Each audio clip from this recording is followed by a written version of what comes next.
Hi friends, आज जाजपुर उपरे गोटे शॉर्ट वीडियो करिया जाऊँगी। सबू जगह को टिके टिके जस्ट टच कर चलतु जाजपुर उपर गोटे शॉर्ट वीडियो कर।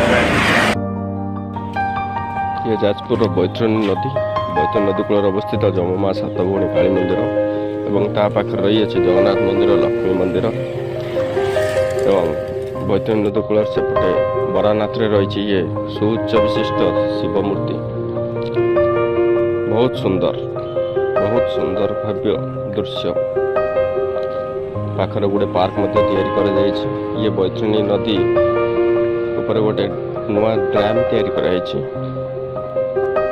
डैम पाखे किसी छोट कुड़िया अच्छी जाति मैंने आसी रही पाखे बाबा समाधि पीठ ये जड़े बाबा को समाधि दिया ये हूँ जाजपुर म्यूजियम जोटा बर्तमान कार्यकारी अवस्था ओपन हो ना। ये जाजपुर शनि मंदिर बा नवग्रह मंदिर सूर्य मंदिर नाम प्रसिद्ध। ये हूँ बराज मंदिर। ये बराज मंदिर ये हूँ जाजपुर गांचकटे मस्जिद। ये हूँ जाजपुर नूतन भाव निर्माण करा मेडिकल कॉलेज। ये मेडिकल कॉलेज पाखे एक छोट छुआ स्मार्ट पार्क तैयारी है। बहुत सुंदर पार्क ताकड़ एक सुंदर केनाल एवं ये हूँ एक डियर पार्क।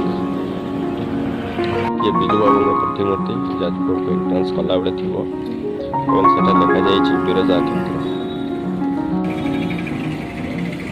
ये जाजपुर प्रसिद्ध राम मंदिर जोटा कि किसी कार्यकारी अवस्था रही मरामती कार्य चलती। ये हूँ ललितेश्वर शिव मंदिर जहाँ ना एक ललितेश्वर स्थान ना भी दि जाए प्रसिद्ध शिव मंदिर।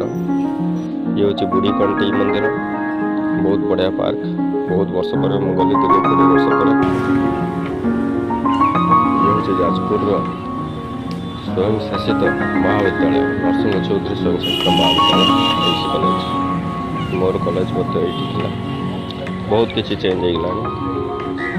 बहुत नूतन बिल्डिंग तैयारी कर। ये हूँ जाजपुर हॉकी स्टेडियम। ये जाजपुर कुसुमा पार्क बहुत प्रसिद्ध पार्क। बहुत बड़ा पोखरी अच्छी, बोटिंग सिस्टम अच्छी, गार्डन अच्छी, कुसुमा मूर्ति भी अच्छी। बहुत आवास बहुत सुंदर सूर्यास्त दृश्य आहरी सुंदर। सामने रही नताला जो मिनी सेक्रेटेरिएट भाव परिचित। ता पाखे गोटे स्टाडियम रही।